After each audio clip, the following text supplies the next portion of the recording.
उपस्थित समस्त ध्यानी वृंद अंतर जय जगन्नाथ। सर्व अंतर्जामी शरणागत रखी जगत जीवन श्री जगन्नाथ को अनंत कोटि बार प्रणाम जनाई तांकर बराभय चरण जुगल निजक पूर्ण भाव समर्पण करी तांका सुआशीर्वाद को प्रार्थना करी वर्तमान ध्यान यात्रा प्रवेश करवा। एक सुखप्रद आसन रे बसी जातु गोड़ को क्रॉस कर नियंतु हाथ को क्रॉस करी कोल रे रखी दियंतु शरीर को विश्राम स्थिति को नहीं आसंतु श्वास को नेबा को बा छाड़ीबा को चेष्टा करंतु नहीं केवल श्वास द्रष्टा बनी जातु।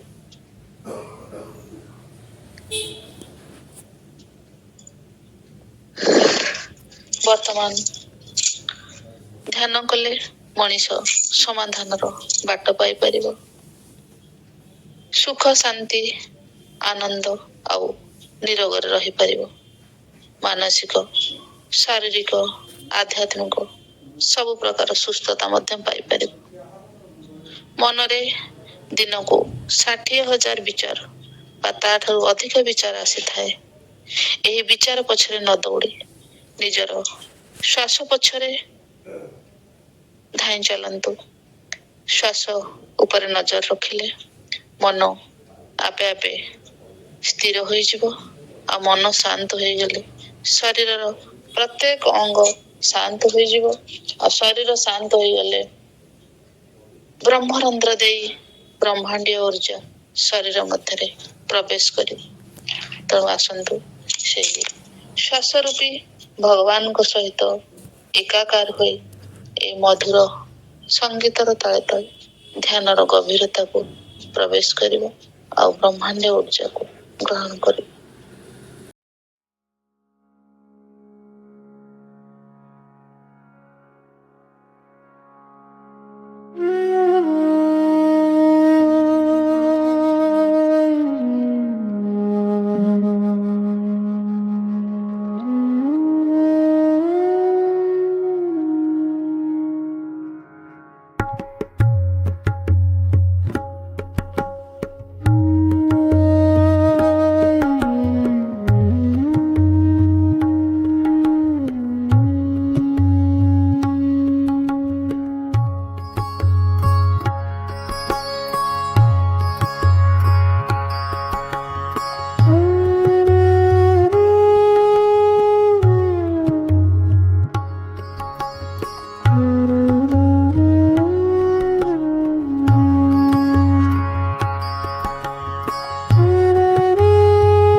ନୀରବରେ ବସି ରହି ଶରୀର ମଧ୍ୟରେ ସନ୍ତରଣ କରୁଥିବା ପ୍ରାଣୀଙ୍କ ଉର୍ଜାକୁ ଭଲ ଭାବରେ ଅନୁଭବ କରନ୍ତୁ। ପ୍ରଣାମ ଜଣାନ୍ତୁ କୋଟି କୈବଲ୍ୟନାଥ ସର୍ବ ଅନ୍ତର୍ଯ୍ୟାମୀ ମହାପ୍ରଭୁ ଶ୍ରୀ ଜଗନ୍ନାଥ। ପ୍ରଣାମ ଜଣାନ୍ତୁ ପୂଜ୍ୟ ଗୁରୁଜୀ ବ୍ରହ୍ମର୍ଷି ସୁଭାଷ ପତ୍ରୀ ସାର୍ ଏବଂ ସମସ୍ତ ଗୁରୁମଣ୍ଡଳଙ୍କୁ। ଭକ୍ତିପୂତ ପ୍ରଣାମ ଜଣାନ୍ତୁ ସଂସାରର ଆଲୋକ ଦେଖାଇଥିବା ନିଜର ଜନ୍ମଦାତ୍ରୀ ମାତା ଆଉ ଜନ୍ମଦାତା ପିତାଙ୍କୁ। ବ୍ରହ୍ମାଣ୍ଡର ପ୍ରତିଟି କୋଣ ଅନୁକୋଣକୁ ଧନ୍ୟବାଦ ଜ୍ଞାପନ କରନ୍ତୁ। ଧରତୀ ମାତା, ନଦ ନଦୀ, ଆକାଶ, ପଶୁପକ୍ଷୀ, ଫୁଲ ଫଳ, ଗଛଲତା ସମସ୍ତଙ୍କୁ ଅସୀମ କୃତଜ୍ଞତା ଜ୍ଞାପନ କରନ୍ତୁ, ଯେଉଁମାନେ କି ନିରବଚ୍ଛିନ୍ନ ଭାବରେ ଆମର ସେବା କରି ଆସୁଛନ୍ତି। ପଞ୍ଚଭୂତରେ ଗଢ଼ା ନିଜ ଶରୀରକୁ ଅଶେଷ ଅଶେଷ ଧନ୍ୟବାଦ ଦିଅନ୍ତୁ। ପରିବାରର ପ୍ରତ୍ୟେକଟି ସଦସ୍ୟଙ୍କୁ ଅସୀମ କୃତଜ୍ଞତା ଜ୍ଞାପନ କରନ୍ତୁ। କାୟ ମନ ବାକ୍ୟରେ ସବୁବେଳେ ପଜିଟିଭ ରୁହନ୍ତୁ। ନିଜେ ଖୁସିରେ ରହିବା ସହିତ ଅନ୍ୟକୁ ଖୁସିରେ ରଖିବାକୁ ଚେଷ୍ଟା କରନ୍ତୁ। ଆଉ ସବୁ ସମୟରେ କୃତଜ୍ଞ ରୁହନ୍ତୁ। ଏବେ 5 ସେକେଣ୍ଡ ପାଇଁ ନିଜର 2 ହାତକୁ ଆଖି ଉପରେ ରଖନ୍ତୁ। 5, 4, 3, 2, 1, 0। ସମସ୍ତଙ୍କର ମଙ୍ଗଳ କାମନା କରି, ସମସ୍ତଙ୍କ ଉତ୍ତମ ସ୍ୱାସ୍ଥ୍ୟର କାମନା କରି, ସମସ୍ତଙ୍କ ଧ୍ୟାନରେ ଉତ୍ତରୋତ୍ତର ଉନ୍ନତି କାମନା କରି, ସଂସାରରେ ଏକ ସୁସ୍ଥ ବାତାବରଣର କାମନା କରି, ସମସ୍ତଙ୍କ ଆଧ୍ୟାତ୍ମିକ ଉନ୍ନତିର କାମନା କରି, ହାତ ପାପୁଲି ମଧ୍ୟରେ ଆଖି ଖୋଲି ସମସ୍ତ ଉର୍ଜାକୁ ଗ୍ରହଣ କରି ନିଅନ୍ତୁ। ଆଉ ହସ ହସ ମୁହଁରେ ବର୍ତ୍ତମାନ ପାଇଁ ଧ୍ୟାନର ଯାତ୍ରାରୁ ବିରତି ନିଅନ୍ତୁ। ଜୟ ଶ୍ରୀ ଜଗନ୍ନାଥ।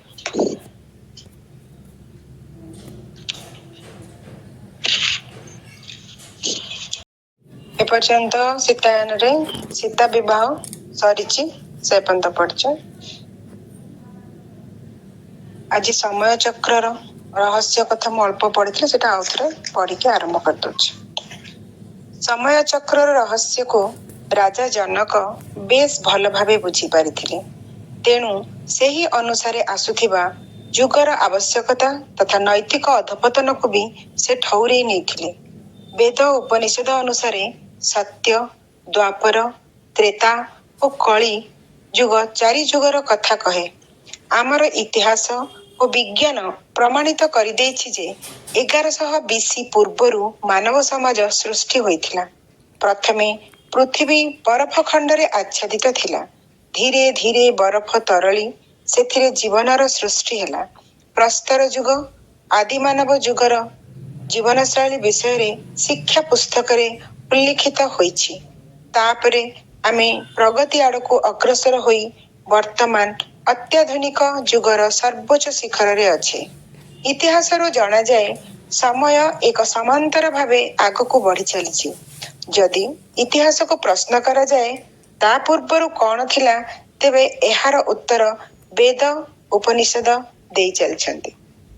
ସେଠାରେ ସମୟ ଋତ ବା ଚକ୍ର ପରି ଅଟେ ବୋଲି ଦର୍ଶାଯାଇଛି।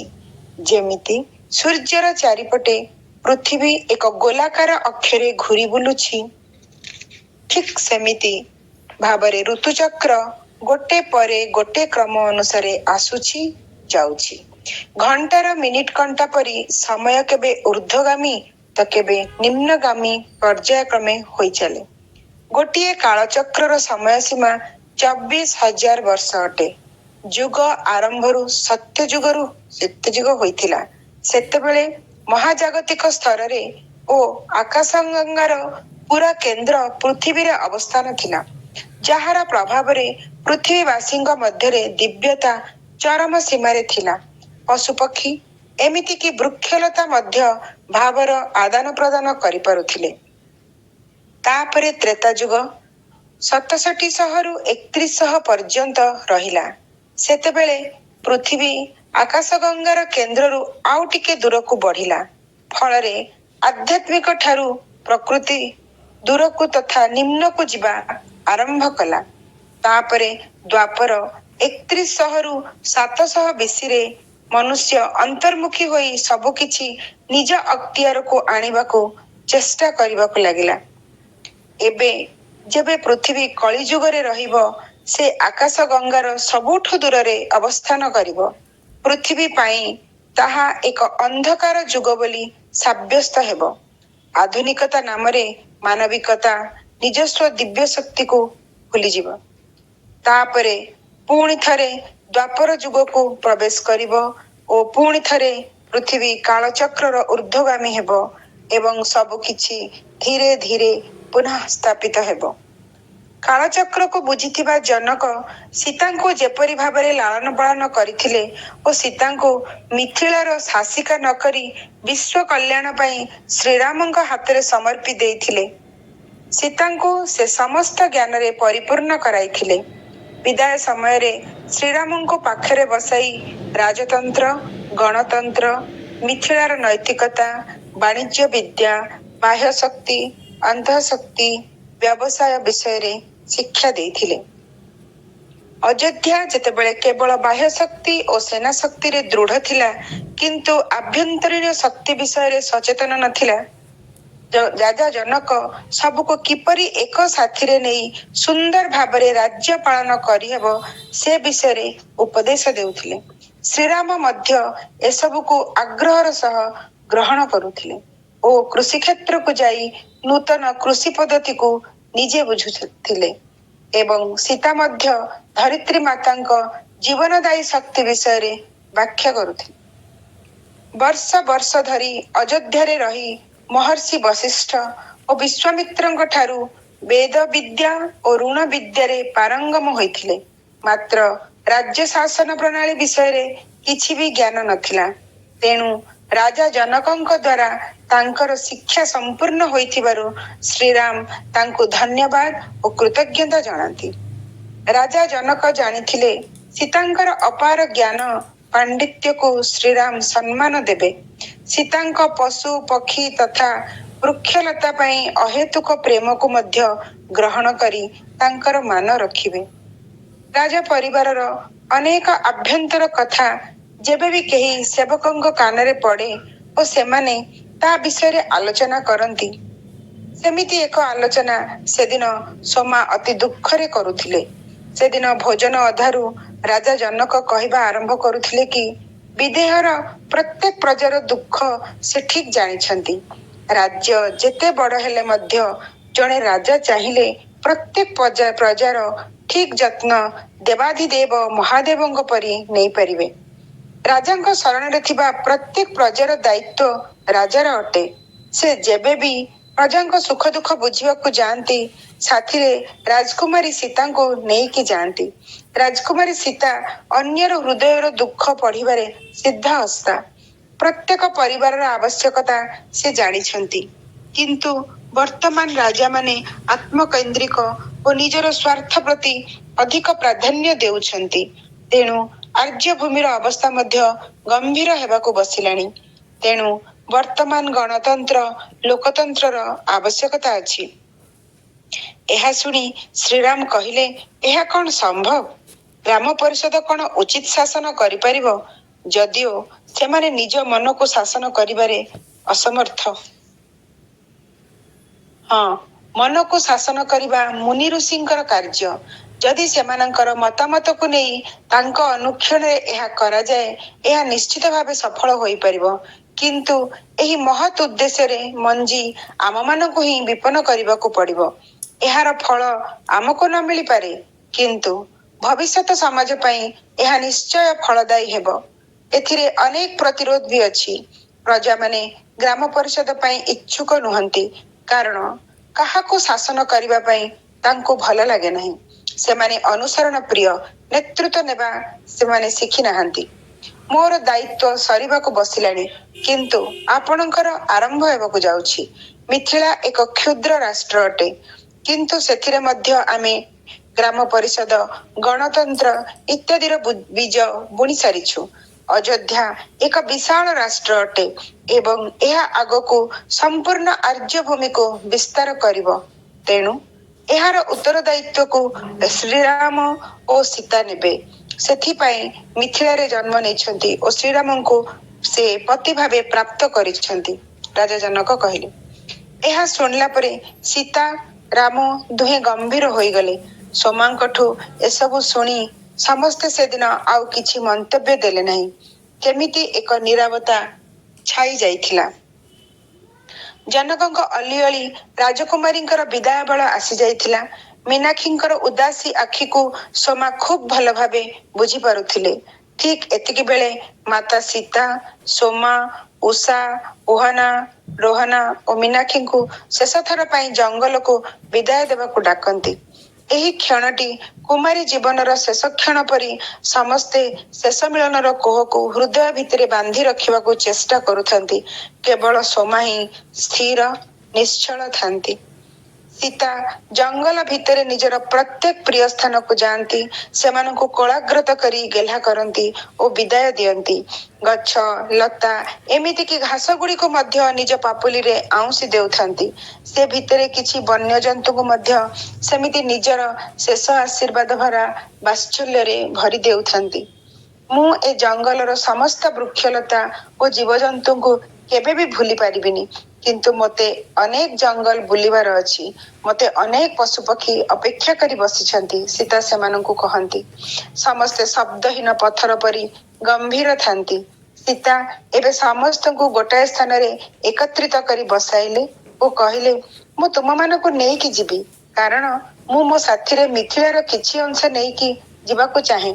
ତୁମେମାନେ ମିଥିଳାର ସଂସ୍କୃତି ଓ ପରମ୍ପରାରେ ସୁବାସିତ। ତେଣୁ ସମସ୍ତେ ଏକ ସ୍ୱରରେ ଚିତ୍କାର କରି ହଁ କରି ଉଠନ୍ତି। ତେଣୁ ଶ୍ରୀରାମଙ୍କ ଠାରୁ ଅନୁମତି ନେଇ ସାରିଛି ଓ ବାବା ଜନକ ଓ ମାତା ରାଣୀ ସୁନୟନା ମଧ୍ୟ ସମ୍ମତି ଦେଇଛନ୍ତି। ତୁମେମାନେ ମୋ ସାଥିରେ ଅଯୋଧ୍ୟା ଯିବ। ତୁମର କିଛି ଆପତ୍ତି ନାହିଁ ତ?